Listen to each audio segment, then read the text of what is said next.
کبھی سوچا ہے کہ دل اتنا بے چین کیوں رہتا ہے؟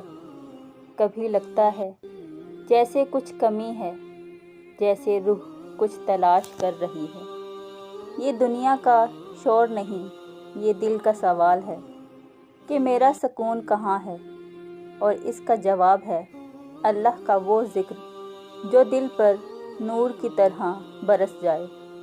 آج میں آپ کو بتاؤں گی وہ ذکر ہے درود کا۔ کبھی ایسا ہوا ہے کہ تم نے اپنی ہی خاموشی میں چیخ سنی ہو، جب نیند آنکھوں کو چھوڑ کر واپس پلٹ جاتی ہے، سینے میں ایک بھاری سا دباؤ، ایک بوجھ ہو، کسی کو بیان نہیں کر سکتے۔ یہ صرف تھکن نہیں، یہ روح کی بے چینی ہے جو سکون مانگتی ہے۔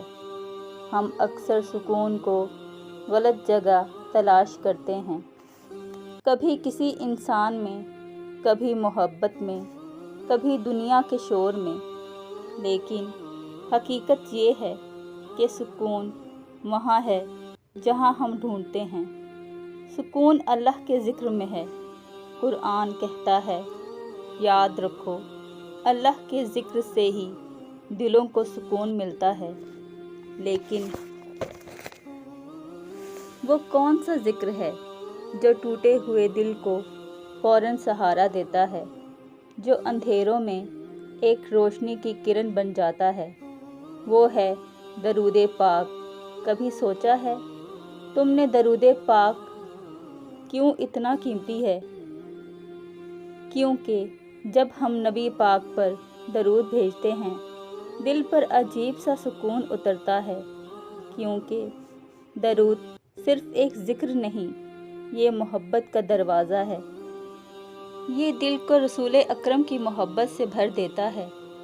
جب تم دل سے پڑھتے ہو، اللہم صلی علی محمد وعلی آل محمد کما صلیت علی ابراہیم وعلی آل ابراہیم انک حمید مجید، اللہم بارک علی محمد وعلی آل محمد کما بارکت علی ابراہیم وعلی آل ابراہیم انک حمید مجید، تو محسوس ہوتا ہے جیسے دل کے بوجھ ہلکے ہو رہے ہیں، جیسے تمہاری ساری دعائیں ایک نور کی شکل میں اللہ کے حضور پہنچ رہی ہیں۔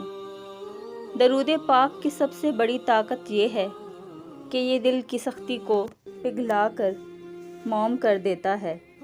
کبھی آزما کر دیکھو، جب دنیا تھکا دے، دل کسی بوجھ تلے دب جائے، ایک لمحے کے لیے رک جانا اور آہستہ سے دل ہی دل میں پڑھنا درود پاک، تو دیکھو گے کہ دل کی بے چینی آہستہ آہستہ ٹوٹ رہی ہے۔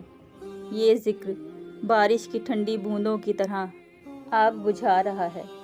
یہ تم جانتے ہو کہ جب بھی تم درود پڑھتے ہو تو اللہ تم پر اپنی 10 رحمتیں نازل کرتا ہے۔ تمہارے گناہ کم ہوتے ہیں، تمہارے دل کے اندھیرے کم ہوتے ہیں، تمہارے دل کے بند تالوں کو کھول دیتا ہے۔ جب سب دروازے بند ملیں تو بس ایک کونے میں بیٹھ جاؤ، آنکھیں بند کر لو اور درود پاک پڑھنا شروع کر دو۔ یہ تمہیں وہاں لے جائے گا جہاں سکون رہتا ہے۔ کبھی کبھی تم سوچتے ہو کہ تمہاری دعائیں قبول نہیں ہوتی، تو تم دعا کے شروع اور آخر میں درود پاک پڑھ لو، تو تمہاری دعائیں سیدھی اللہ کی بارگاہ تک پہنچتی ہیں۔ یہ ذکر تمہیں اللہ کے قریب کر دے گا، کیونکہ حضور صلی اللہ علیہ وآلہ وسلم اللہ کے محبوب ترین ہیں۔